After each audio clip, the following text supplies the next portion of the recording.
Hello friends, welcome to my YouTube channel economics special. आज हम BA first semester में micro economics की second unit पर बात करेंगे। कल इसके पहले हम लोगों ने फर्स्ट यूनिट की बात की थी, परंतु अभी उसका वीडियो कंप्लीट नहीं हुआ। वो यूनिट के भी एक दो वीडियो और आएंगे, तो आप समझेंगे कि डिमांड क्या होती है। सेकेंड यूनिट में डिमांड को पढ़ेंगे। तो बात करेंगे, मांग से तात्पर्य ऐसा नहीं होता कि जैसे कोई भी मन में इच्छा है कि मेरे ये वस्तु खरीदने की इच्छा है, जैसे कोई भी फ़ोन हो गया तो उसकी खरीदने की इच्छा होती है, तो ऐसा नहीं कि वो एक डिमांड बन गई। डिमांड से तात्पर्य एक ये होता है कि आप लोगों ने वह वस्तु खरीद ली हो एक निश्चित समय पर और निश्चित प्राइस पर। तो अब इसको डिटेल में समझेंगे। एक वस्तु की कीमत उस वस्तु की मांग व पूर्ति पर भी निर्भर करती है। जैसे जो वस्तु की कीमत जब डिसाइड की जाती है तो ये भी देखा जाता है कि वस्तु की मांग किस तरह से और उसकी पूर्ति किस तरह से, मतलब डिमांड और सप्लाई दोनों मैटर करती है। अगर मांग की परिभाषा पूछी जाए तो आप लोग ये परिभाषा लिख कर आ सकते हैं। मांग किसी वस्तु या सेवा की मांगी गई वह मात्रा है। मांगी गई वह मात्रा से तात्पर्य है कि खरीद लेना, जो उपभोक्ता एक निश्चित समय और निश्चित मूल्य पर खरीदने के लिए तैयार हो। इससे मतलब हुआ कोई भी वस्तु हो जिसके जो मतलब कि ग्राहक मांगे, जिसको ग्राहक को लेना हो, परंतु ऐसा नहीं कि वो आप उस वस्तु का कोई भी प्राइस हो ग्राहक कंज्यूम कर लेगा, परंतु उसका एक निश्चित जब मूल्य होगा तो उसके बाद जब ग्राहक वस्तु लेता है तो उसको डिमांड कहते हैं। किसी वस्तु का खरीद लेना ये मतलब मांग कहलाएगा कि वस्तु को खरीदा जा चुका है। इस तरह से देखते हैं मांग कितने प्रकार की होती है। मांग दो प्रकार की होती है। मांग की परिभाषा आप लोग को समझ में आ गई होगी। मतलब एक सिंपल सी लैंग्वेज में कह सकते हैं कि किसी निश्चित टाइम पर एक कीमत पर जब वस्तु को खरीदा जाता है तो उसे मांग कहते हैं, मतलब वस्तु खरीद ली जाए। और मांग दो प्रकार की होती है, व्यक्तिगत मांग और बाजार रूपी मांग। अब इनको डिटेल में समझेंगे, व्यक्तिगत और बाजार रूपी मांग में क्या अंतर है। व्यक्तिगत मांग जो होती है वह एक व्यक्ति या परिवार की मांग का व्यवहार का अध्ययन करती है। इसमें एक व्यक्ति या एक परिवार की मांग के अध्ययन किया जाता है। जबकि जो बाजार रूपी मांग होती है उसमें सभी व्यक्तिगत मांगों का योग बाजार रूपी मांग व्यक्तिगत मांगों का योग होता है। जैसे मान लीजिए अभी जैसे व्यक्तिगत मांग की बात करें, जैसे एक फैमिली की डिमांड 20 यूनिट की है और दूसरी फैमिली की डिमांड 40 यूनिट की है और तीसरी फैमिली की डिमांड 60 यूनिट की है। एक तरह से ये एग्जांपल लेकर मान सकते हैं। तो जो हमारी डिमांड निकल कर आएगी, जैसे ये सब जो है, जैसे एक फैमिली के 20 यूनिट, दूसरी फैमिली के 40, तीसरी यूनिट के 60 यूनिट, तो ये जो है ये सब व्यक्तिगत डिमांड, मतलब इसमें केवल एक एक फैमिली का अध्ययन किया जा रहा है। और जबकि जो बाजार रूपी मांग होगी उसमें देखेंगे कि ये 120 यूनिट की डिमांड है किसी वस्तु की। जैसे मान लीजिए कोई एक फ़ोन है, चलिए फ़ोन मान लेते हैं। उस जैसे एक फैमिली में 20 यूनिट की डिमांड हो गई, ठीक, और दूसरी फैमिली में 40 यूनिट की और तीसरी फैमिली में 60 यूनिट की डिमांड है। तो ये जो होगी ये व्यक्तिगत मांग होगी। और अगर फ़ोन की बाजार रूपी मांग देखेंगे तो उसकी जो टोटल मांग निकल कर आएगी वह इन सभी का जोड़ होगा, जैसे 120 यूनिट। तो ये जो डिमांड होगी ये होगी हमारी बाजार रूपी, और ये जो अलग अलग काउंट की गई हैं ये सभी होंगी व्यक्तिगत मांग। वैसे फ़ोन को यूनिट में मेज़र नहीं किया जाता, पर एग्जांपल लिया है। तो इस तरह से आप लोगों ने व्यक्तिगत और बाजार रूपी मांग में डिफरेंस समझ में आ गया होगा आप लोगों को।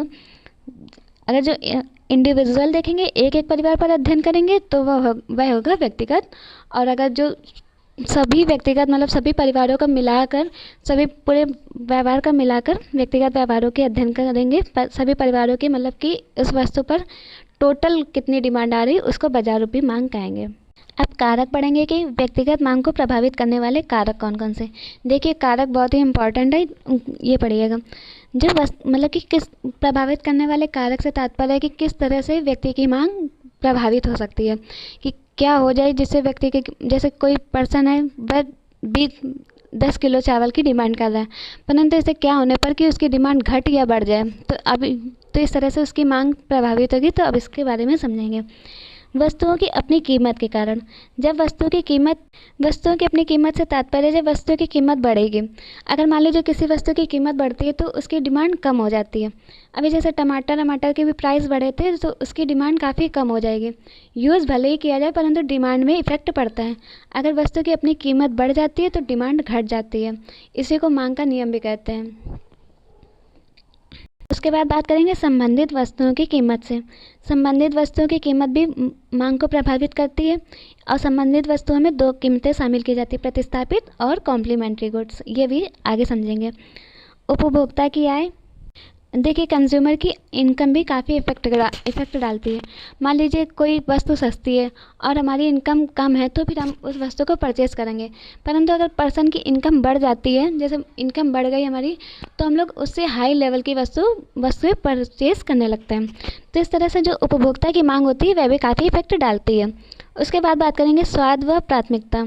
स्वाद मतलब कि किसी वस्तु का किस में टेस्ट आ रहा और वह सबसे पहले क्या प्रायोरिटी है उसकी डिमांड पे, तो ये भी इफ़ेक्ट डालती है।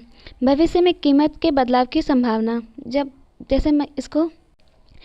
किसी को यह संभावना रहती है कि भविष्य में वस्तुओं की कीमत बढ़ या घट जाएंगी, तो वह उस तरह से व्यवहार करता है। जैसे जब नमक का हुआ था कि नमक के प्राइस काफ़ी बढ़ जाएंगे, तो लोगों ने नमक के स्टॉक लगाने शुरू कर दिए थे। तो ये भी मांग को प्रभावित करती है। ये सभी कारक हैं, ये इम्पॉर्टेंट है, तो ये आप लोग पढ़ के जाइएगा। बहुत ही ईजी वे में लिखे हुए हैं, अगर क्वेश्चन में आए तो आप लोग कर सकते हैं।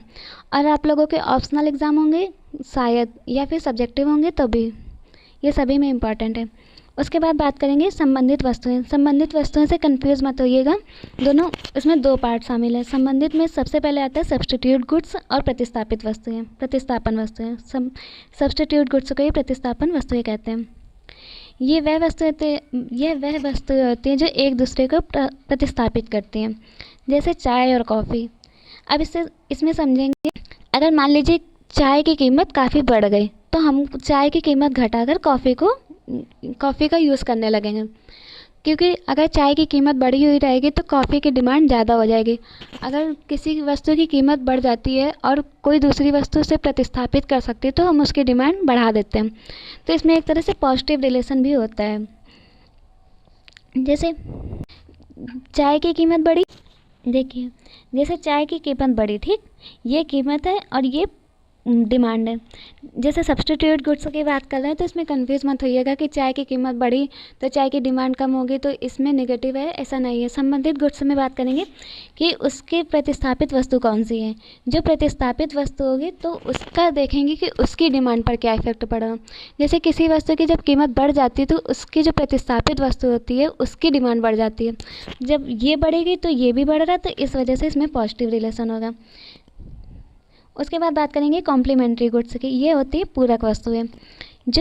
ऐसी वस्तुएं जो एक दूसरे पर निर्भर करती है, जैसे कार और पेट्रोल। देखिए अगर कार के मान लीजिए कार के प्राइस घट गए तो पेट्रोल की डिमांड बढ़ जाएगी, क्योंकि जब कार की प्राइस घटेगी तो लोग ज़्यादा से ज़्यादा कार परचेज़ करेंगे और कार में फिर वो लोग पेट्रोल, इस तरह से पेट्रोल की डिमांड बढ़ जाएगी। मतलब ये दोनों एक दूसरे की पूरक वस्तुएं होती हैं। तो इसमें नेगेटिव रिलेशन होता है और इसमें पॉजिटिव रिलेशन होते हैं।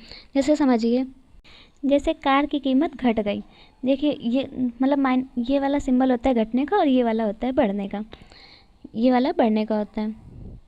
तो जैसे कार की कीमत अगर मान लीजिए घट गई, कार की कीमत घटने पर पेट्रोल की डिमांड बढ़ जाएगी। ये देखिए अगर एक घट रहा है तो दूसरा बढ़ रहा है, अगर एक घटेगा और दूसरा बढ़ेगा तब फिर नेगेटिव रिलेशन होगा, और अगर दोनों बढ़ेंगे या दोनों घटेंगे तो पॉजिटिव होगा। जैसे जब कार की कीमत घट जाएगी तो लोग कार ज़्यादा परचेज़ करेंगे तो पेट्रोल ऑटोमेटिक उसकी डिमांड बढ़ जाएगी। इस तरह से कॉम्प्लीमेंट्री गुड्स होता है। ये दोनों संबंधित वस्तुओं में आती हैं, जैसे सब्स्टिट्यूट गुड्स और कॉम्प्लीमेंट्री गुड्स। अब इसके बाद समझेंगे मांग का नियम क्या है। मांग का नियम इम्पॉर्टेंट है, ये आगे भी मतलब आगे जो लॉ वगैरह दिए गए उसमें भी इम्पॉर्टेंट रहता है। मांग का नियम देखेंगे, कीमत और वस्तु की मात्रा में ऋणात्मक संबंध होता है। कीमत और वस्तु की मात्रा में ऋणात्मक संबंध होता है अगर अन्य कारक स्थिर रहें। यहाँ पर मिसप्रिंट हो गया थोड़ा सा, तो ये ऋणात्मक संबंध होता है। अब इसको समझेंगे कीमत और वस्तु की मात्रा में कैसे ऋणात्मक संबंध होता है। जैसे इसमें देखेंगे यहाँ पर क्वांटिटी दर्शाई जाती है, जैसे कीमत दिखाई जाएगी और यहाँ पर प्राइस रहेगा। देखिए मैं दूसरा डायग्राम बना देती हूँ, ये गूगल से लिया हुआ डायग्राम है।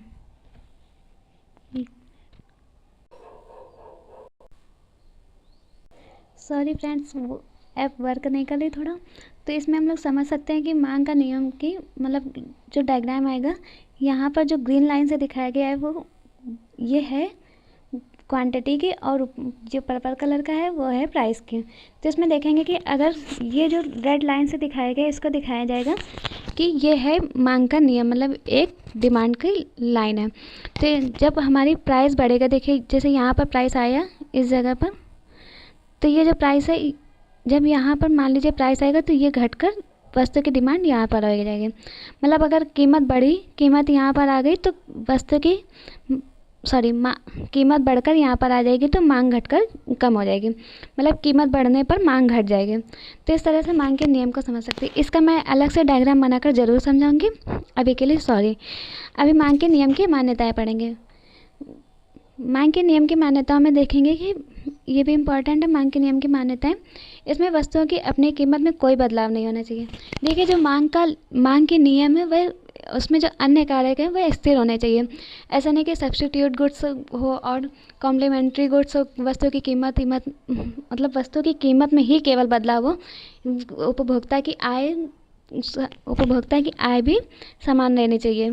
ये सब भी मान्यताएं हैं जो, मतलब कि ये जो कारक दिए गए हैं मान्यताएं, ये सभी स्थिर रहने चाहिए। जैसे वस्तुओं की अपनी कीमतों में कोई बदलाव ना हो, मतलब वस्तु, ये फर्स्ट वाला थोड़ा रॉन्ग लग रहा है, और इसमें संबंधित वस्तुओं में कोई बदलाव ना हो और स्वाद में कोई बदलाव ना हो, इसके साथ ही साथ भविष्य में कीमतों में कोई बदलाव ना हो। जैसे वस्तुओं की प्रेडिक्शन ना हो कि किस तरह से वस्तुएं बढ़ेंगी या घटेंगी, ये सभी पहले से ना डिसाइड किया जा सके।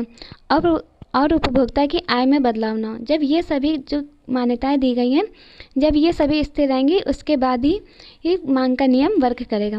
परंतु मांग के नियम के अपवाद देखेंगे कि इसके अपवाद क्या क्या है, मतलब कौन से ऐसे कारक या किन वस्तुओं पर मांग का नियम लागू नहीं होता।